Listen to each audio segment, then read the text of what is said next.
Y además, por si faltaba algo, el capellán de la prisión había hecho un croquis de dónde enterraron a cada uno de ellos, así que entonces sabíamos cada una de las víctimas ordenadas, 1, 2, 3, 4, 5, y el año en que habían fallecido.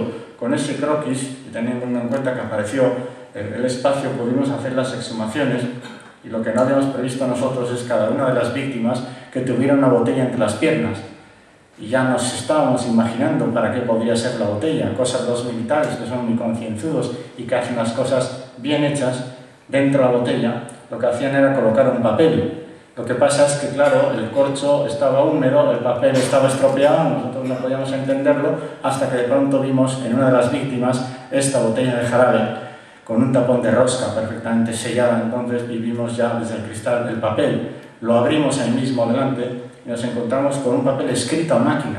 Es increíble, es un papel escrito a máquina que es una copia en realidad. ¿Dónde está el documento original? En ese papel pone Andrés Gangoiti Cuesta, marinero de Gorliz, de tanta edad, hijo de tal y de cual, vive en la calle tal, fue condenado por tales circunstancias. Es increíble. O sea, que las familias puedan no saber exactamente dónde está la víctima y hasta en el muerto hay un papel que hable de él. ¿En qué archivo encontraremos dentro de unos cuantos años el documento original que precisamente acredite esta cuestión que a nosotros nos ha costado un montón, entre otras llevando a cabo una técnica de exhumación? Hay información en los archivos militares, mucha más de lo que la gente se cree. Tan solo en un archivo militar al que nos dieron permiso para entrar, y nosotros contamos con el apoyo del gobierno vasco y con la financiación pertinente, hemos encontrado información de 55.000 personas de la comunidad autónoma del País Vasco. Es que se dice pronto. Hay veces que no aparecen los papeles, pero como aparezcan uno se queda en el lado. Y por ello os pongo algún ejemplo, como este otro, para demostrar que no solamente la fotografía de la fosa da idea de una injusticia, sino que a veces en los papeles, y los historiadores se habían preocupado de esto, y ya estaba hasta cierto punto acreditado que el franquismo fue cruel, muy injusto, vulneró derechos humanos y etcétera. Pero papeles como este, el de la prisión de Valdenoceda, en donde aquí en rojo veis que Ángel Mena Contreras falleció el 8 de enero de 1942. Este es el expediente penitenciario, ahí está el color de los ojos de Ángel Mena, la estatura que tenía. Entre los papeles están las incidencias que dio el preso mientras estuvo preso ahí. La prisión de Valdenoceda está al norte del Burgos, al sur de Vizcaya. Hicimos la investigación porque había gentes del País Vasco que también habían muerto en idénticas circunstancias, pero de todos los expedientes yo suelo seleccionar este porque me impresiona mucho. Las huellas dactilares de Ángel Mena Contreras, incluso el parte de función firmado por el médico que dice que murió por neumonía. Es decir, Ángel Mena no se suicidó, no le dieron un tiro en la cabeza, en realidad se murió de pobre, se murió de hambre, se murió de frío, se murió de falta de atención. En concreto, el año 1942. Ángel Mena Contreras no es un detenido desaparecido, aunque la familia no sepa ni dónde estaba enterrado. Resultaría que Ángel Mena sí es una víctima del franquismo que se merece el mismo respeto que quienes murieron precisamente en el bombardeo de Durango. Pues bien, cuando el director de la prisión, en el año 42, envía la carta a la viuda de Ángel Mena, en la localidad de Montiel, en Ciudad Real, le notifica que su marido ha muerto y le dice: su marido tiene una serie de objetos personales aquí, ¿usted los quiere?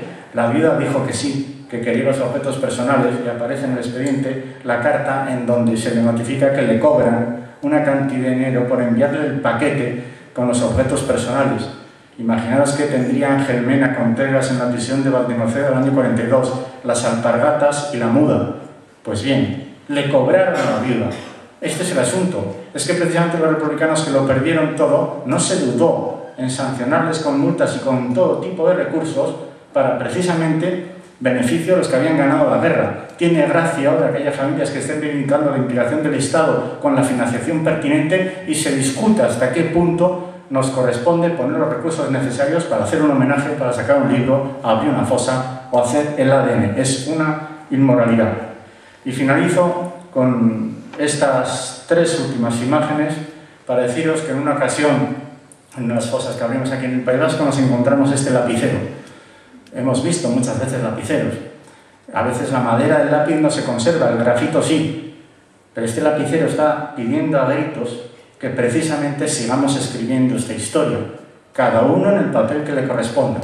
Yo creo que aquí hay tarea para todo el mundo. Todos podemos hacer más de la posición en la que estemos.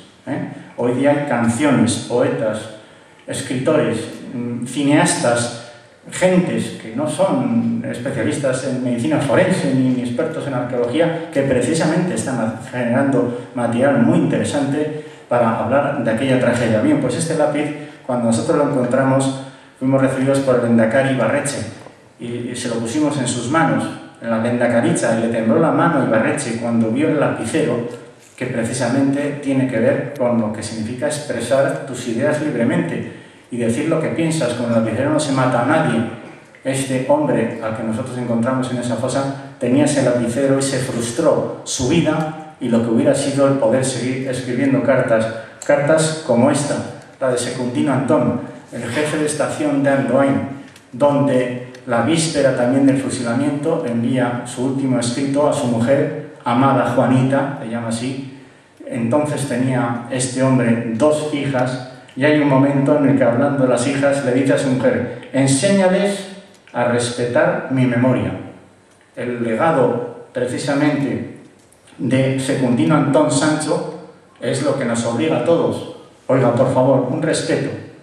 Enséñales a respetar mi memoria. Y así se despidió Secundino Antón y sirva para, como ejemplo también o representación de tantas miles de personas, particularmente también del padecimiento que tuvo Durango en aquel tiempo. Y nada más, muchas gracias.